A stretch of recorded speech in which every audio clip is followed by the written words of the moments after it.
اس کی زندگی کے ہر گوشے سے واقف ہو چکا ہوں اور اسے بھی اچھی طرح سمجھ گیا ہوں۔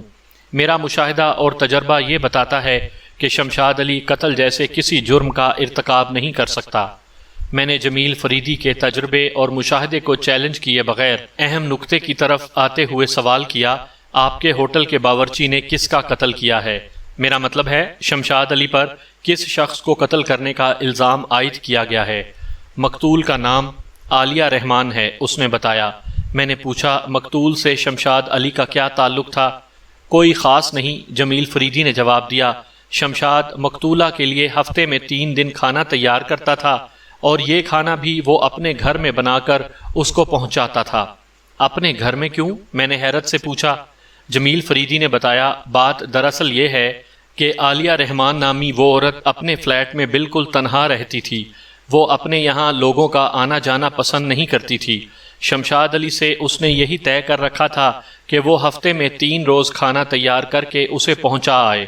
کھانے کے سامان کی خریداری کے علاوہ شمشاد کو کوکنگ کے ذیل میں ایک معقول معاوضہ بھی دیتی تھی۔ میں تیزی سے اپنے پیڈ پر اہم نکات نوٹ کرتا جا رہا تھا۔ میں نے پوچھا، جمیل صاحب، آپ نے بتایا ہے کہ آپ کا باورچی اس وقت جیل میں ہے۔ آپ کا مجھ سے رابطہ کرنا یہ ظاہر کرتا ہے کہ آپ کے باورچی کو ابھی سزا نہیں سنائی گئی اور آپ میری مدد سے اس کی رہائی چاہتے ہیں۔ کیا میں صحیح کہہ رہا ہوں؟ اس نے اسبات میں جواب دیتے ہوئے بتایا، آپ کا اندازہ بالکل درست ہے۔ شمشاد کا کیس عدالت میں چل رہا ہے، لگ بھگ 2 ماہ ہونے کو آ رہے ہیں، مگر ابھی تک کوئی خاص قسم کی کارروائی عمل میں نہیں آئی۔ شمشاد علی جوڈیشل ریمانڈ پر جیل کسٹڈی میں ہے۔ اس سے پہلے شمشاد کا کیس کون لڑ رہا تھا؟ میں نے پوچھا۔ ایک وکیل صاحب تھے، اس نے بتایا۔ میں ان کا نام نہیں لینا چاہتا، تاہم میں ان کی کارکردگی سے مطمئن نہیں ہوں، اسی لیے آپ کو اپروچ کیا ہے۔ میں نے سوال کیا، شمشاد علی کو کب اور کہاں سے گرفتار کیا گیا تھا؟ شمشاد علی کو اس کی رہائش گاہ سے گرفتار کیا گیا تھا، اس نے بتایا۔ اس روز مہینے کی 13 تاریخ تھی، یعنی 13 جنوری۔ شمشاد علی کی رہائش کہاں پر تھی؟ کینٹ اسٹیشن کے نزدیک اس نے ایک کوارٹر کرائے پر لے رکھا تھا، جمیل فریدی نے جواب دیا۔ جہاں وہ اکیلا ہی رہتا تھا، اس کا اپنا گھر راول پنڈی میں ہے جہاں اس کی بیوی اور بچی رہتے ہیں۔ آج کل وہ دونوں بھی یہاں آئی ہوئی ہیں۔ میں نے پوچھا، مقتولہ عالیہ رحمان کی رہائش بھی کینٹ کے آس پاس ہی ہوگی؟ نہیں، وہ نفی میں سر ہلاتے ہوئے بولا۔ عالیہ رحمان ساحل سمندر پر واقع ایک اپارٹمنٹ بلڈنگ میں رہتی تھی۔ اس کا فلیٹ بلڈنگ کے آخری یعنی 8ویں فلور پر واقع تھا، جہاں وہ بالکل تنہا رہتی تھی۔ میں نے لقمہ دیا، اس نے اسبات میں گردن ہلا دی۔ میں نے پوچھا، عالیہ رحمان کو کب قتل کیا گیا؟ 8 جنوری کو، اس نے جواب دیا۔ 8 جنوری کو قتل کا واقعہ پیش آیا؟ میں نے سوچ میں ڈوبے ہوئے لہجے میں کہا، مگر شمشاد علی کی گرفتاری 13 جنوری کو عمل میں آئی۔ یہ 5 دن کی تاخیر کس خوشی میں کی گئی؟ جمیل فریدی نے بتایا، بیگ صاحب، بات دراصل یہ ہے کہ عالیہ رحمان کو قتل تو 8 جنوری کو رات ہی میں کیا گیا تھا، تاہم اس کی لاش کا سراغ 13 جنوری کو ملا۔ اس کے بعد ہی شمشاد علی کو گرفتار کیا گیا۔ مقتولہ کی لاش موت واقع ہونے کے 5 روز بعد دریافت کی گئی۔ میں نے بدستور کاغذ پر قلم چلاتے ہوئے کہا، اور اس کے بعد اسی روز آپ کے ہیڈ کوک مسٹر شمشاد علی کو گرفتار کر لیا گیا۔ عالیہ رحمان کے قتل کا الزام شمشاد پر عائد کرنے کی کیا وجہ تھی؟ وہ میرے سوال کا مقصد سمجھ گیا۔ اسبات میں سر ہلاتے ہوئے بولا، بیگ صاحب، پولیس نے 13 جنوری کو مقتول کے فلیٹ کا دروازہ توڑ کر دروازے کا لاک توڑ کر عالیہ رحمان کی لاش دریافت کی تھی۔ فلیٹ کی اندرونی حالت سے بخوبی اندازہ ہوتا تھا کہ وہ سیدھی ڈکیتی اور قتل کی واردات تھی۔ ایک لمحے کو وہ سانس لینے کی خاطر رکا، پھر بات جاری رکھتے ہوئے بولا، فوری طور پر شمشاد علی کو گرفتار کرنے کی وجہ یہ تھی کہ موقع واردات پر شمشاد علی کا ہوٹل کارڈ پڑا پایا گیا تھا۔ اس کارڈ کی مدد سے پولیس والے پہلے ہوٹل پہنچے۔ جب انہیں معلوم ہوا کہ شمشاد علی چھٹی کر کے گھر جا چکا ہے تو انہوں نے شمشاد کے ایک ساتھی سے اس کے کوارٹر کا پتہ معلوم کیا، پھر وہ اس کے گھر جا دھمکے اور اسے گرفتار کر کے اپنے ساتھ تھانے لے گئے۔ آپ کی فراہم کردہ معلومات خاصی سنسنی خیز اور دلچسپ ہیں۔ میں نے 4 اسٹار ہوٹل کے مالک جمیل فریدی کو دیکھتے ہوئے کہا، لیکن بہتر ہوگا کہ آپ مجھے اس کیس کے بارے میں تفصیلاً بتائیں تاکہ میں شمشاد علی کی پوزیشن اور حیثیت کا تعین کر سکوں۔ وہ بولا، میں اس سلسلے میں جو کچھ جانتا ہوں وہ تو آپ کو ابھی بتا دیتا ہوں، مگر بہتر ہوگا آپ شمشاد علی سے بھی ایک ملاقات کر لیں، اصل اور تفصیلی کہانی تو آپ کو وہی سنائے گا۔ اس سے بھی میں ضرور ملوں گا، میں نے اسبات میں سر ہلاتے ہوئے کہا۔ جمیل فریدی نے پوچھا، کیا شمشاد سے ملاقات کے لیے آپ جیل جائیں گے؟ میں نے اس کے سوال کا جواب دینے کے بجائے الٹا سوال کر دیا، آئندہ پیشی کب ہے؟ 2 روز بعد، جمیل فریدی نے جواب دیا۔ میں نے مطمئن لہجے میں کہا، تب پھر جیل جانے کی کوئی ضرورت نہیں، میں وہیں عدالت میں اس سے اہم اور کام کی باتیں معلوم کر لوں گا۔ ایک لمحے کو رک کر میں نے جمیل فریدی سے کہا، فی الحال آپ کو جو کچھ معلوم ہے اس سے مجھے آگاہ کر دیں۔ آئندہ 15-20 منٹ میں اس نے مجھے کافی مفید معلومات فراہم کی اور اپنی گفتگو سمیٹتے ہوئے کہا، بیگ صاحب، میرے ہوٹل کے کھانے غیر معمولی شہرت کے حامل ہیں اور اس شہرت کے حصول میں شمشاد برابر کا حصے دار ہے۔ میں اس کی خدمات کو فراموش نہیں کر سکتا، لہٰذا آپ یوں سمجھیں کہ اس کیس کے سلسلے میں آپ کی فیس سے لے کر عدالتی اخراجات تک جو بھی رقم خرچ ہوگی وہ میں اپنی جیب سے ادا کروں گا۔ میں اپنی رقم خرچ کروں گا، آپ اپنی پیشہ ورانہ مہارت کو کام میں لائیں، انشاءاللہ شمشاد علی باعزت بری ہو جائے گا۔ میں نے اپنی فیس کی رقم وصول کر کے اسے رسید دے دی اور وہ میرا شکریہ ادا کر کے رخصت ہو گیا۔ 2 روز بعد شمشاد علی جب عدالت میں پیش ہوا تو میں نے اس کی حفاظت پر متعین سپاہی کی مٹھی گرم کر کے شمشاد علی سے ایک بھرپور ملاقات کر لی۔ ساتھ ہی میں نے وکالت نامے پر ملزم کے دستخط بھی لے لیے تھے۔ بعد ازاں میں نے متعلقہ عدالتی عملے سے کیس کی نقل بھی حاصل کر لی تھی۔ میں یہ بات پہلے ہی معلوم کر چکا تھا کہ آئندہ پیشی 1 ماہ بعد تھی۔ یہ مدت میرے لیے بہت زیادہ تھی۔ اس دوران میں بڑی تفصیل اور باریک بینی سے کیس فائل کا مطالعہ کر سکتا تھا اور میں نے ایسا ہی کیا۔ ملزم شمشاد علی سے ہونے والی ملاقات اور اس کے مقدمے کی فائل کے مطالعے سے مجھے جو معلومات حاصل ہوئیں اس میں سے غیر ضروری باتیں حذف کر کے میں ایک خلاصہ قسم کا جائزہ یہاں پیش کرتا ہوں تاکہ سامعین اس مقدمے کے پس منظر سے اچھی طرح آگاہ ہو سکیں۔ یہ وضاحت کرتا چلوں کہ ان میں سے بہت سی باتیں مجھے بعد میں معلوم ہوئی تھیں اور چند ایک نہایت ہی اہم معلومات کی تفصیلات میں نے اپنے مخصوص ذرائع سے حاصل کی تھیں۔ ملزم یعنی میرا موکل شمشاد علی راولپنڈی کے کسی نواحی گاؤں کا رہنے والا تھا اور ایک طویل عرصے سے کراچی میں نوکری کر رہا تھا۔ جمیل فریدی کے بیان کے مطابق وہ اس کے ہوٹل میں 10 سال سے کام کر رہا تھا۔ شمشاد کی عمر لگ بھگ 40 سال تھی۔ اس کی بیوی بشرا اور بیٹی کلثوم راولپنڈی میں رہتے تھے۔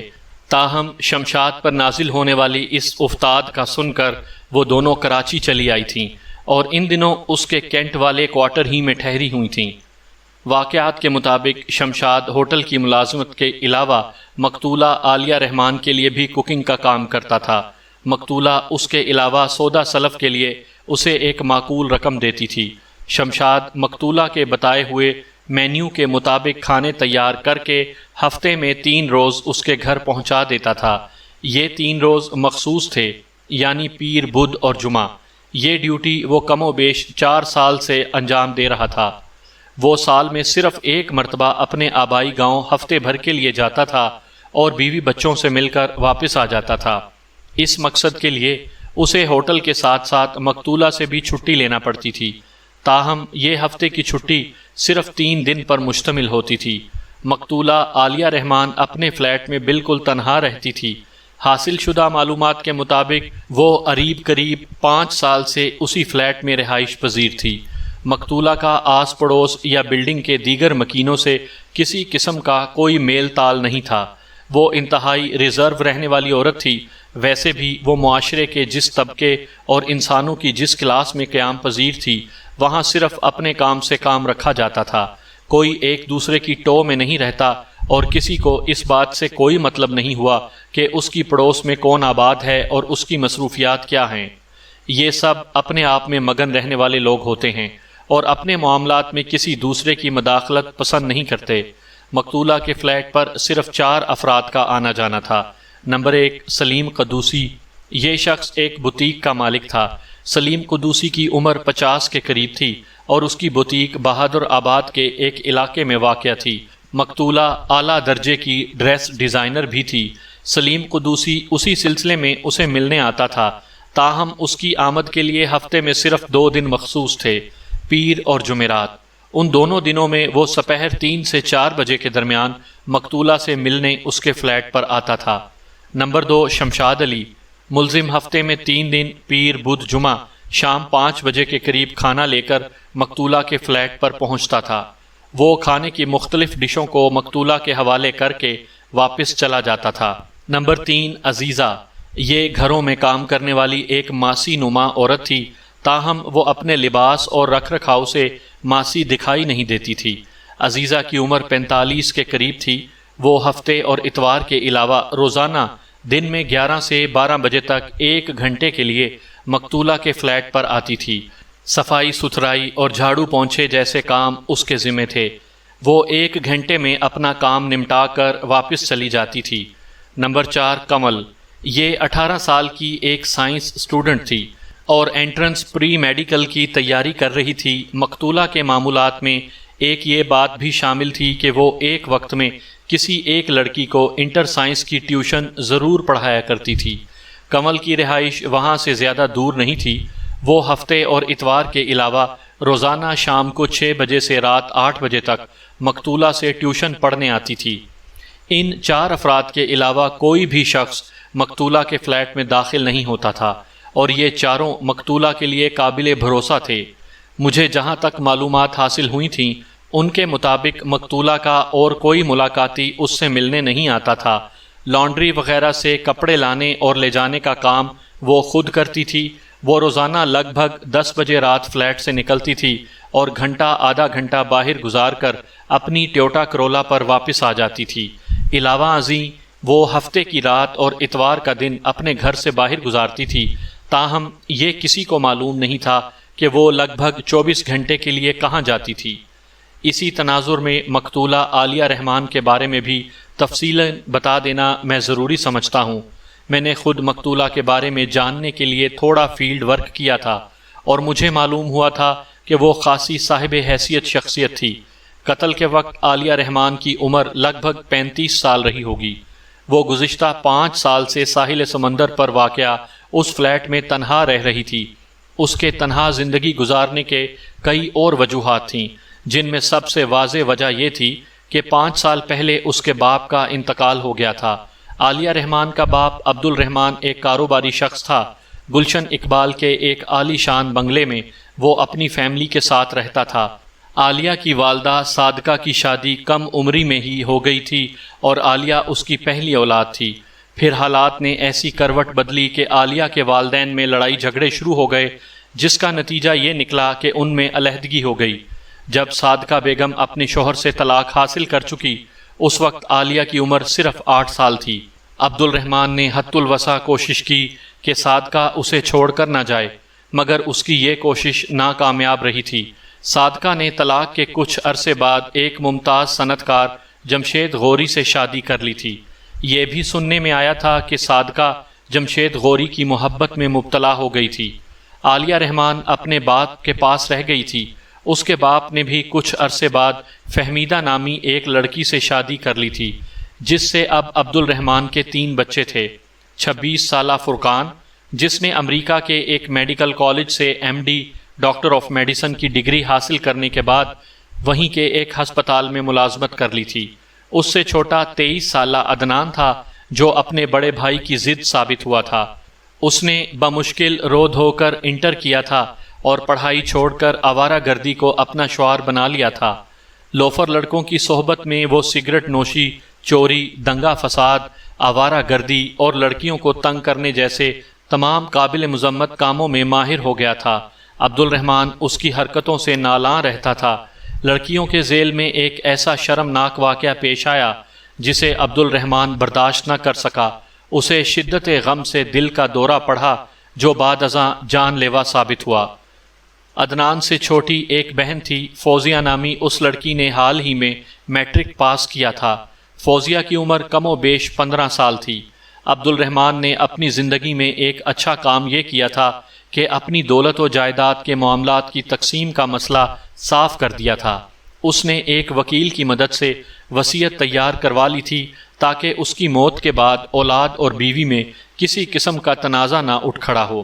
5 سال قبل جب عبد الرحمن کا انتقال ہوا، مقتولہ عالیہ رحمان اپنی سوتیلی ماں اور بہن بھائی کے ساتھ گلشن اقبال والے بنگلے میں رہتی تھی، مگر والد کی وفات کے بعد وہ وصیت کے مطابق اپنا حصہ لے کر الگ ہو گئی۔ عالیہ رحمان کے حصے میں لگ بھگ 20 لاکھ روپے آئے تھے۔ 25-30 سال پہلے یہ بہت بڑی رقم تھی۔ عالیہ نے چونکہ بالکل الگ تھلگ رہنے کا فیصلہ کر لیا تھا، چنانچہ سب سے پہلے اس نے اپنی رہائش کا بندوبست کیا۔ ساحل سمندر پر واقع ایک خوبصورت اپارٹمنٹ بلڈنگ میں اس نے 8 لاکھ روپے کا ایک فلیٹ خریدا۔ آج کل اس نوعیت کے فلیٹ کی قیمت کم و بیش 25 لاکھ ہوگی۔ 3 لاکھ کی رقم سے عالیہ نے ایک شاندار گاڑی خریدی۔ 8 لاکھ روپے ایک محفوظ ترین اسکیم میں انویسٹ کر دیے، جہاں سے اسے منافع کے طور پر 10,000 روپے ماہانہ آمدنی ملنے لگی۔ باقی رقم اس نے فلیٹ کی ڈیکوریشن اور اپنے زیورات و ملبوسات پر خرچ کر ڈالی۔ عالیہ رحمان نے BSc کے بعد انگلش میں ماسٹرز کیا ہوا تھا۔ علاوہ ازیں وہ ایک اعلیٰ پائے کی ڈریس ڈیزائنر بھی تھی۔ فلیٹ میں منتقل ہونے کے بعد اس نے خود کو مصروف رکھنے کے لیے ٹیوشن کے ساتھ ساتھ ڈریس ڈیزائننگ بھی شروع کر دی۔ اس طرح اسے ایک معقول آمدنی بھی ہو جاتی تھی۔ یہ کام وہ ایک اصول کے تحت کرتی تھی، یعنی وہ صرف ایک ہی بوتیک کے لیے ڈیزائننگ کرتی تھی۔ بوتیک کا مالک سلیم قدوسی مقررہ دنوں میں مخصوص اوقات پر اس کے پاس آتا تھا۔ اسی طرح وہ ایک وقت میں صرف ایک اسٹوڈنٹ کو فزکس، کیمسٹری، بایولوجی اور انگلش کی ٹیوشن پڑھاتی تھی، جس کے لیے اس نے ایک خاص وقت مقرر کر رکھا تھا۔ مقتولہ اپنے قائم کردہ اصولوں اور ضابطوں کے مطابق کم و بیش 5 سال سے اس قسم کی زندگی گزار رہی تھی کہ ایک روز اسے قتل کر دیا گیا۔ عالیہ رحمان کے قتل کے الزام میں باورچی شمشاد علی کو گرفتار کر کے مقدمہ چلایا گیا، جس کے نتیجے میں ملزم شمشاد علی جوڈیشل ریمانڈ پر جیل کی سلاخوں کے پیچھے چلا گیا تھا۔ واقعات کے مطابق مقتولہ کی لاش تک پہنچنے کے لیے پولیس والوں کو اس کے فلیٹ کا لاک توڑنا پڑا تھا۔ پولیس والوں کو اطلاع دینے والا مقتولہ کا پڑوسی ظہیر خان تھا، جو فلیٹ نمبر 802 میں رہتا تھا۔ عالیہ رحمان کے فلیٹ کا نمبر 801 تھا۔ مقتولہ کے بالکل سامنے 804 میں ایک بینکار مقبول حسین رہتا تھا، جبکہ ظہیر خان کے سامنے یعنی 803 میں نادر علی نامی ایک شخص اپنی فیملی کے ساتھ رہائش پذیر تھا۔ اس بلڈنگ میں ایک فلور پر صرف 4 فلیٹ ہی بنے ہوئے تھے۔ وہ فلور اس بلڈنگ کا آخری فلور تھا۔ ظہیر خان کسی ملٹی نیشنل کمپنی میں جنرل مینیجر تھا۔ 13 جنوری منگل کی رات اس کے فلیٹ کی گھنٹی بجی۔ اس وقت 6 بجے تھے۔ ان دنوں 5:30 بجے کے قریب سورج غروب ہو جاتا تھا اور اس وقت مکمل اندھیرا ہو چکا تھا۔